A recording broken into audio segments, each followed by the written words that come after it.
Welcome to Futurist Film Club. Gimana nih kabarnya? Semoga sehat-sehat terus ya. Sebelum ke pembahasan, admin Futurist penasaran deh, siapa sih yang gak kenal sama Christopher Nolan? Jangan ngaku-ngaku movieholic deh kalau nggak kenal sama sutradara top global satu ini. Sosok filmmaker ini emang udah terkenal dengan berbagai filmnya yang masterpiece dan sering ngeraih banyak penghargaan. Ya, kalau bisa dibilang sih, dia udah jadi sepuhnya para sutradara di seluruh dunia. Aku mah masih pemula. Ajarin dong, sepuh. Nah, dari berbagai film yang pernah dibuatnya, dia sering banget ngegandeng beberapa aktor terkenal dan sukses di tangannya. Dua di antaranya sih ada aktor ganteng dan sukses yang jadi idaman banget, khususnya buat cewek-cewek yang terkelepak-kelepak sama karismanya. So, penasaran siapa aja? Sini, admin Futurist kasih info. Let's go! Sebelum itu, jangan lupa like, komen, share, dan subscribe-nya biar admin Futurist makin semangat ngasih info menarik seputar film ke kalian. 1. Gary Oldman, aktor komisaris polisi sang penumpas kejahatan di Gotham City.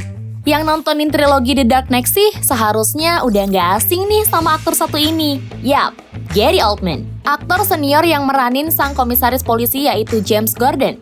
Tokoh tersebut terkenal setia ngebantuin Batman buat menumpas kejahatan di kota Gotham, mulai dari awal sampai trilogi itu berakhir. Dia pun berhasil meranin karakter James Gordon yang tegas dan berwibawa. Lagi juga, trilogi yang biasa disebut trilogi TDK itu emang udah jadi salah satu trilogi superhero tersukses milik Nolan. So, sosok namanya pun auto-ikutan makin melambung. Keberhasilannya meranin sang komisaris itu pun ngebuat Nolan tertarik sama aktingnya. Ia pun diajak lagi buat meranin Presiden Harry S. Truman di film Oppenheimer. Karakter Presiden Amerika ke-33 yang berwibawa emang cocok abis sama peran Gary Oldman sebelumnya pas jadi James Gordon. Nolan pun gak perlu pusing-pusing lagi dah buat nyari aktor yang meranin tokoh sepenting itu. Oh iya, fun fact juga nih guys, kalau dia pernah muncul di film Dunkirk loh. Bukan meranin tokoh sih, tapi ternyata dia pernah jadi narator di film itu. Nah, yang nontonin trilogi TDK sih harusnya udah gak asing lah ya sama suaranya pas nonton film ini. 2. Tom Hardy, si aktor paket lengkap. Komedi bisa, serius bisa. Yap, Tom Hardy emang terkenal dengan aktor yang serba bisa. Mau meranin tokoh yang serius, bisa. Yang komedi juga bisa. Film pertamanya di tangan Nolan yaitu memerankan tokoh komedi bernama Eames.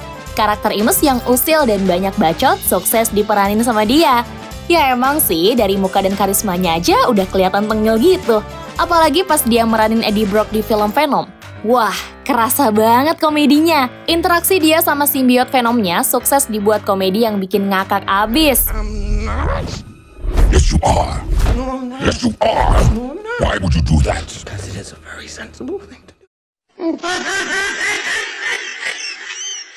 Tapi, di film selanjutnya, Nolan malah ngajak dia jadi tokoh yang nyeremin abis. Di film The Dark Knight Rises, Hardy dituntut jadi tokoh villain yaitu Ben. Ben ditampilkan sebagai villain nyeremin dengan badan besar dan masker serem yang ikonik. Coba deh dengerin suaranya ini. Patience costs to your strength. Victory has defeated you. Tuh, dari suaranya yang kedengaran berat dan serak-serak basah, bikin bulu kuduk sukses merinding disco deh. Di next film, Tom Hardy juga digandeng Nolan lagi buat meranin tokoh serius di Dunkirk. Walaupun gak banyak scene, tapi dia sukses meranin karakter Ferrier sebagai seorang pilot Royal Air Force yang aksinya yang seru, emosional, dan menegangkan. Wah, benar-benar kayak bunglon sih Tom Hardy, bisa gonta-ganti karakter yang beda-beda gitu. 3. 3. Heath Ledger, aktor Joker yang gila dan nyeremin, bikin trauma abis. Nah, kalau aktor kelahiran Australia yang ini sih harusnya udah pada tahu lah ya. Perannya jadi sang badut villain di Dark Knight udah jadi ikonik banget di dunia perfilman, khususnya film superhero. Pembawaan karakter Jokernya yang, nggak usah ditanya lagi deh, gila dan stres abis. Dari suara ketawanya aja benar-benar kerasa banget orgelnya. Nih, dengerin. Banyak penonton mungkin trauma setelah nonton akting Jokernya itu. Ya, gimana nggak trauma? Dari persiapannya aja ternyata dia berusaha menjiwai perannya banget sampai rela ngurung diri selama 6 minggu. Dia pun sampai bikin buku harian khusus terkait Joker yang diberi nama Jurnal Joker. Kurang niat apalagi coba aktor gila satu ini. Apalagi keniatannya buat meranin Joker ini sampai dia bikin makeup sendiri dan beberapa scene yang diimprovisasi sama dia. Namun, sayang seribu sayang. Karena terlalu menjiwai perannya, dia harus meninggal akibat overdosis sama obat-obatan tidur dan stres. Ia emang sering ngeluh kalau dalam penjiwaannya menjadi Joker ngebuat pikirannya nggak berhenti muter dan cuma bisa tidur selama 2 jam sehari. Duh, sayang banget ya Futurist. Niat hati mau profesional, namun malah ngerusak diri sendiri. Padahal dari perannya itu, ia ngeraih penghargaan Oscar tahun 2008 sebagai Best Supporting Actor. Namun, belum sempat ngerasain kesuksesannya, ia udah pergi dulu. Rest in peace, Heath. You have done well. Oh iya, di next list ada 2 cowok ganteng yang admin Futurist sebutin di awal nih. Penasaran? Pergi ke pasar beli pepaya. Stay tune terus ya. Christian Bale, aktor Batman yang cool dan badass. Kalau tadi udah ngebahas 2 pemeran pilihan di trilogi TDK, kurang afdol nggak sih kalau nggak ngebahas aktor yang meranin tokoh superhero-nya? Yap.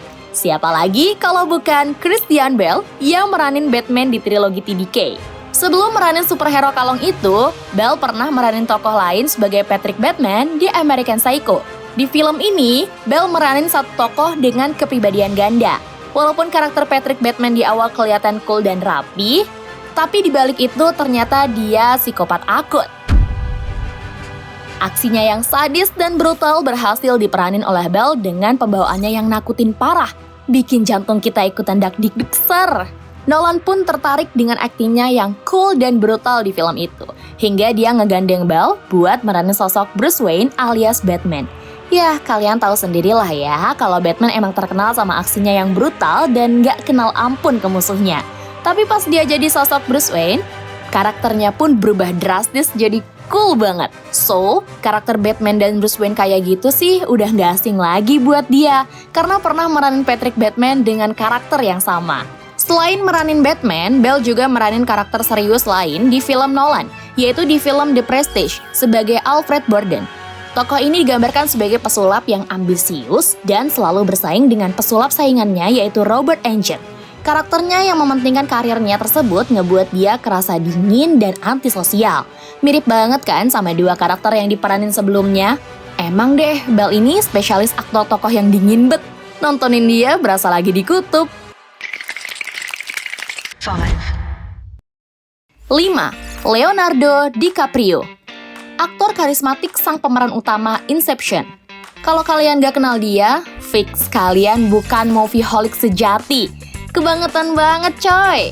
Nama Leonardo DiCaprio atau akrab disapa Leo udah melalang buana loh di dunia Hollywood. Namanya semakin melambung tinggi saat dia meranin Jack Dawson di film Titanic. Ketampanan dan keromantisannya di film ini berhasil memikat hati cewek-cewek. Adegan romantisnya dengan Rose yang diperankan oleh Kate Winslet benar-benar mesra banget. Sampai bikin jiwa-jiwa para Joms meronta-ronta karena iri. Setelah perannya yang sukses di Titanic, banyak sutradara yang makin tertarik buat ngegandeng dia. Salah satunya ialah Nolan. Leo digandeng Nolan di film Inception sebagai Dominic Cobb. Cobb merupakan ahli pencuri informasi dan menanamkan ide di alam bawah sadar mimpi seseorang. Namun, dalam aksinya, ia harus melawan konflik batin dan pertempuran emosional yang kuat. Leo pun berhasil meranin karakter tersebut dengan emosional yang kuat dan karismatik. Emang sih, kalau soal meranin karakter kayak gitu, Leo udah jagonya. Apalagi soal karismanya. Udah kayak apotek tutup, gak ada obat. 6. Cillian Murphy, si aktor pemeran karakter emosional dan misterius. Yap, Cillian Murphy memang terkenal dengan meranin karakter yang bermain dengan emosi. Dari akting sedih, marah, kesal, dan sebagainya, hampir semua emosi berhasil dia peranin dengan baik. Nah, pertama kali, ia digayat Nolan yaitu di trilogi TDK sebagai Scarecrow. Scarecrow digambarkan sebagai villain yang gak brutal secara fisik, tapi dia mengintimidasi orang dengan zat-zat kimia yang bisa memanipulasi korbannya. Murphy pun berhasil meranin karakter Scarecrow yang kuat dalam emosinya yang ngeri dan misterius abis. Kesuksesannya meranin Scarecrow ngebuat Nolan tertarik buat ngegayat dia di beberapa filmnya. Di Inception, dia meranin Robert Fisher yang merupakan pria kaya yang jadi target dari misi Inception. Murphy pun berhasil meranin karakter Fisher yang mengalami perkembangan emosional, misterius, dan sulit ditebak. Di film Nolan selanjutnya, ia pun juga meranin karakter yang hampir mirip di film Oppenheimer. Karakternya sebagai Robert Oppenheimer juga nggak jauh beda dari Fisher, emosional dan misterius. Kalau bisa dimiripin, udah mirip banget kayak cewek kalau ditanya mau makan apa, tapi jawabnya terserah. Nyerah deh nebaknya. 7. Michael Caine. Aktor langganan Nolan banget sampai 8 film. Kalian gak salah denger, Michael Caine jadi aktor yang paling banyak muncul di film Nolan sampai 8 film. Admin Futuris pun gak habis pikir gitu. Kenapa Nolan demen banget ngajak aktor senior satu ini? Walaupun ada beberapa yang cuma jadi cameo sih, tapi tetap aja ada berkontribusi di film itu. So, ada yang belum tahu apa saja perannya di 8 film itu? Sini deh, admin kasih tahu satu-satu biar gak penasaran. Film pertamanya di tangan Nolan yaitu The Prestige sebagai Cutter yang merupakan seorang ahli sulap dan ilusi. Nah, di film Nolan selanjutnya, ia meranin tokoh ikonik di trilogi TDK sebagai Alfred Pennyworth. Kemudian, ia meranin Profesor Stephen Mills di Inception. Di film Nolan selanjutnya, ia juga meranin karakter profesor yaitu Profesor John Brand di film Interstellar. Di kedua film terakhirnya ia hanya muncul sebagai cameo, yaitu di Dunkirk ia hanya muncul sebagai pengisi suara salah satu dialog di komunikasi radio. Sementara di Tenet ia memerankan Sir Michael Crosby. So, dari total 8 film tersebut, admin pun punya kesimpulan kenapa Nolan sering nggandeng dia. Ngelihat dari keseluruhan film Nolan yang diperanin sama Caine, rata-rata filmnya bergenre action dan fantasi. Dan, yap, berarti Nolan percaya banget nih sama Michael Caine yang selalu berhasil meranin salah satu tokohnya di film action dan fantasi. Apalagi soal aktingnya yang gak usah diraguin lagi. Top abis deh. Walaupun makin tua, tapi tetap makin mateng. Respect. Nah, itu dia 7 aktor-aktor sukses di tangan Christopher Nolan. Kalau bisa simpulin siapa yang paling sukses, ya sebenarnya bisa dilihat dari siapa yang paling banyak digandeng sama Nolan. Tapi kalau admin sendiri, yang paling sukses itu Heath Ledger. Admin respect banget sama perannya sebagai Joker yang benar-benar masterpiece dan menjiwai banget. Bahkan sampai dapat piala Oscar. Oke, segitu dulu ya pembahasannya. Kalau ada unek-unek atau komentar dari pembahasan tadi, tulis aja ya di kolom komentar biar kita diskusi bareng-bareng. See you on the next video, Futuris!